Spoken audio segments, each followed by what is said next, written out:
Yeah, okay, bago ko ipakilala, bago mag-share yung kasama ko, gusto ko muna ipagpatuloy. Um, Talaga yung sa beer house. Naku, naiinggit talaga ako sa mga tatay, sa mga lolo natin. Noong unang panahon, pupunta sila ng beer house, kakantot, hindi na nila kailangan mag-condom. Ang kakatakutan na lang nila, makabuntis. Yun lang ang pinaka-worst na makikita mo eh. Makabuntis ka eh. Pagka nagkabuntisan na, pupuntahan ka ng babae, abulin ka, hindi akin yan, hindi kita kilala. Tangina ka yan. Kagaya ng kaibigan ko, nakita ko minsan, baba ako ng tricycle, merong buntis na babae nakatayo sa bahay nila, sa labas ng gate. Umiiyak doon, nagsisigaw, Patay yaman! Lumabas ka dyan, hayop ka!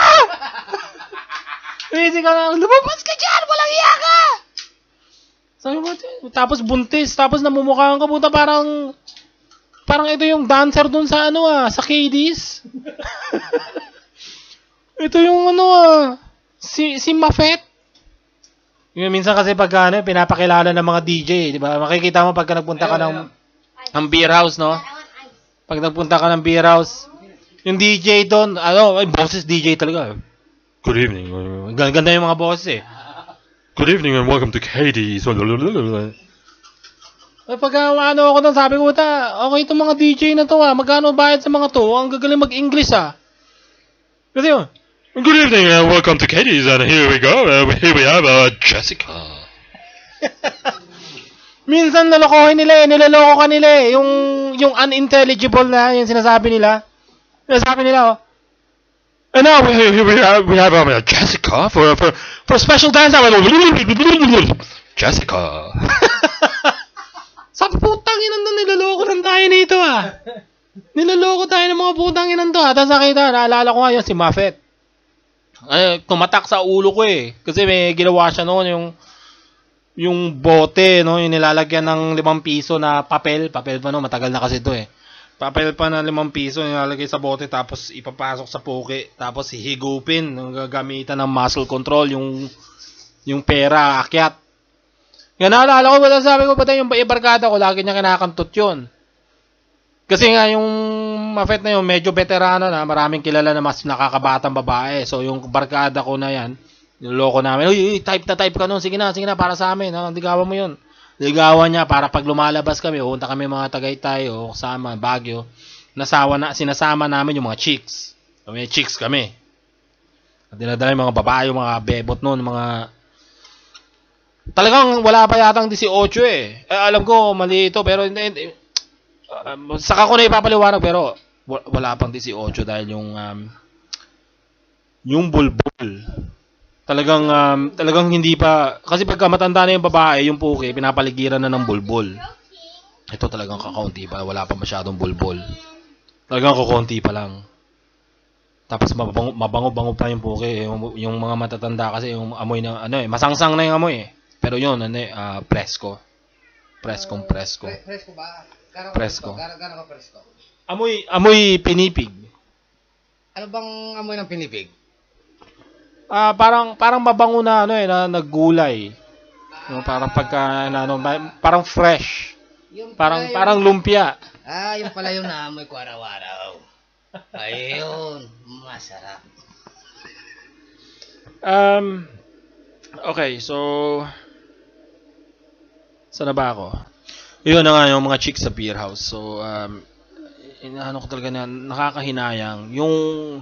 Yung sarap at excitement na naranasan ng mga mas nakakatanda sa atin. Ng mga tatay, mga lolo natin. Buntis lang ang kinakatakutan nila. Tapos nung 70s, natatakot, nagkaroon ng mga tulo, mga gonorrhea. Hanggang tong AIDS, HIV. Ngayon itong sa beer house, okay.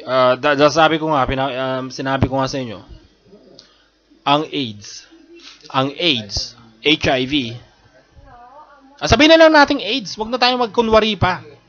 Pareho lang yan Pagka HIV ka, dyan din ang punta mo. So, AIDS na. Kasi itong baklang media na to binibrainwash yung mga tao. AIDS yan! AIDS! May HIV ka, AIDS na rin yan. So magmula ngayon, hindi na ako malilito pa ako eh. AIDS ang tawag yan! Anyway, pupunta ka ng beer house. Kakantot ka. Walang condom. Yan ang dapat. Etong mga bakla, naipasa nila to sa mga babae kasi mayroong mga tinatawag na bisexual. Mga lalaki na pumapatol sa kapwa lalaki, tapos gusto rin ng babae. Kakantot din sila ng babae. Yan ang hassle eh. Kaya may mga naipasa sa babae. So sa beer house, mag-iingat kayo dyan. Ito tip ko sa inyo to. Pasalamatan nyo ako. You're welcome.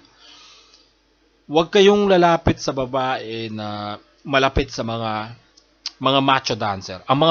Kasi ang mga beer house ngayon, kung napapansin ninyo, meron na silang, dyan yung mga GRO, ano? Ang GRO, sila yung uupo sa table, na table mo, mag-entertain sila. Ang ibig sabihin ng GRO ay Guest Relations Officer, pero yan ay parang politically correct na pangalan nila. Ang totoong title nila ay Pok-Pok. Pok-Pok. Yun lang yun. Pero sige, pagbigyan natin sila, so tawagin natin GRO. Ito yung mga uupo sa table mo. Hindi kasi kapag GRO, mas social, di ba? Ay, syempre, ang mga Pilipino mahilig sa social. Ayun. Kaya, saucy. ayun. Maraming sauce, kaya maraming HIV. Kasi mahilig sa sauce. Maraming sauce. Yan ang, yan ang problema sa mga putang inang mahilig sa sauce. Nakakuha talaga ng mga HIV yan. Okay, so, okay, mayroon kang mga GRO.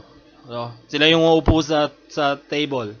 Makikipagkwentuhan sa'yo, bobolahin ka. Tapos meron din yung mga dancer. Umuupo rin yan sa table, pero sila sumasayaw sa taas. So, mas malaki ang sweldo nila. Mataas lang sila sa GRO ng mga 50 pesos kada bote. Aba, naka 50 pesos pa. Yun lang ang diferensya. Malaking na yun. Malaking diferensya na yun.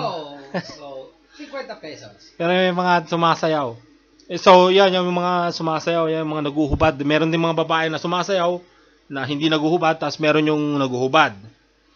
Ngayon, meron ng, ang nabago na ngayon, meron nang dinagdag na entertainment, yung mga wholesome na dancer. Ito yung mga grupo. Usually, grupo to, babae at lalaki. So, mga lalaki na to, ito mga macho dancer din to, part-time. Pero yan yung mga sinasabi natin na mga bakla din. Yung iba, hindi naman pagka minsan straight pagka mahilig lang manayaw Pero okay. Etong mga macho dancer, minsan tinatawag na call boy. Ayan. Yung tinatawag na call boy.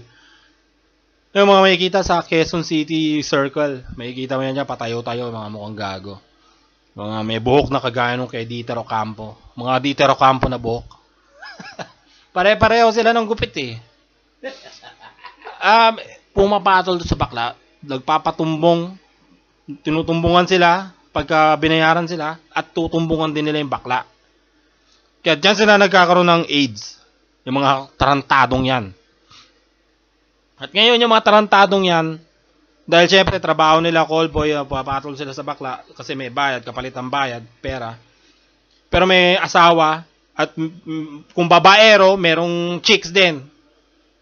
Sinong chichiksin nila? Di mga katrabaho nilang dancer. Kaya mag-iingat kayo sa mga dancer na yan.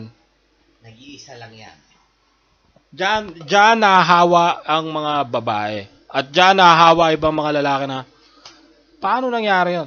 Pero okay, pagka ikaw nakapagtalik sa, may good news pa rin, syempre. Good news. Lagi tayo may good news dito. Hindi, ang nakikita ko lang good news pasensya na, muna ako. Ito ang masasabi ko niyan. Kapag maganda yung babae, huwag na kayong lumapit yan. Maraming karga yan. Maraming kargang age. Doon kayo sa mas pangit, walang lumalapit dyan Ayan. Gusto niyo yan? Mas masikip pa. Ayun. Pero okay, mga babae, syempre hindi natin mapipigilan ng sarili natin minsan kung ang babae talagang sobrang ganda. Gusto natin kantutin. Lalaki tayo eh. Natural selection. Ganyan talaga eh. Basta may butas. Pero ito parang pa good news din dapat. Kung ikaw ay kumantot ng babae, walang condom, at yung babae na yun ay may AIDS, hindi ka basta-basta mahahawa basta't hindi mo tinutumbungan. Kailangan tumbungan mo at magdugo yung puwet at magdugo rin yung titi mo. O kaya kung ang babae may regla. Kung ang babae may regla, wag mong kantutin. Kahit may condom ka pa, kahit magtatlong condom ka pa, pag suot-suotin mo, pagpatong-patong mo, wag mo nang gawin yon. Ano bang resulta nun? Kapag bali, kapag may regla.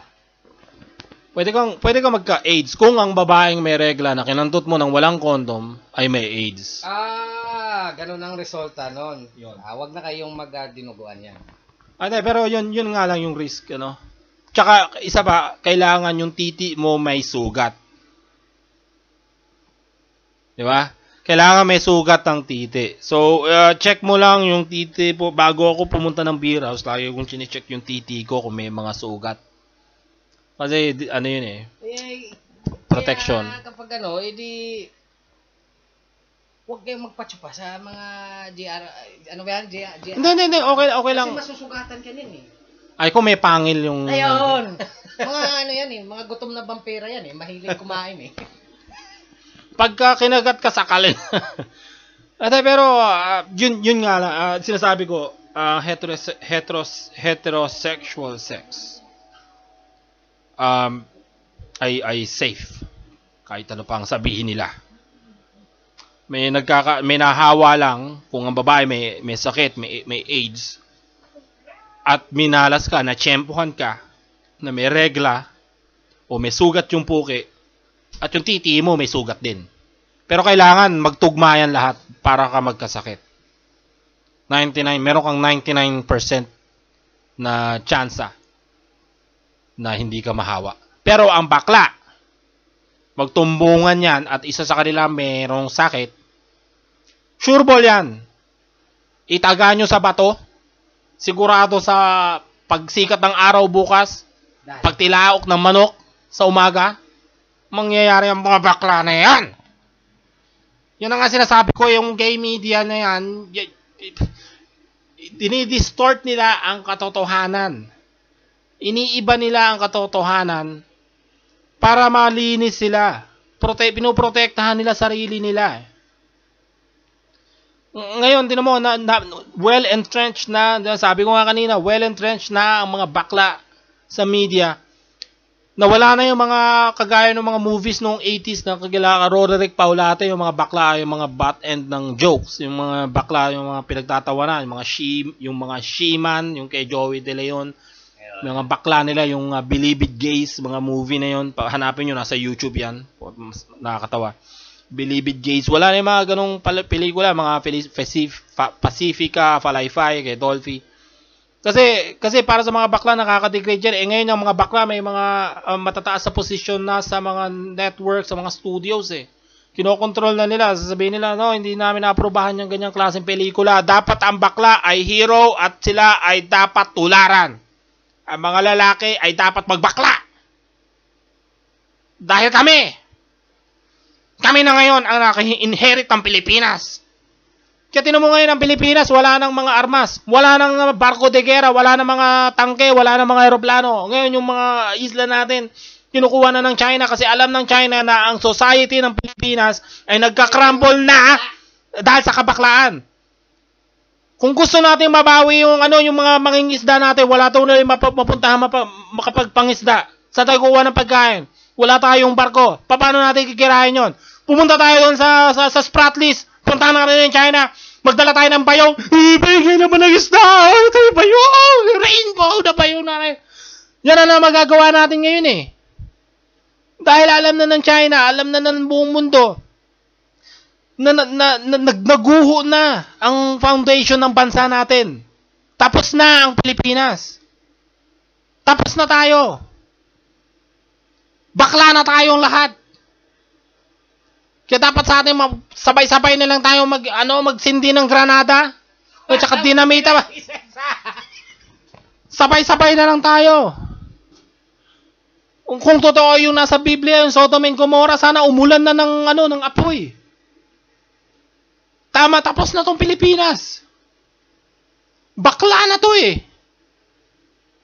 Tapos na tayo.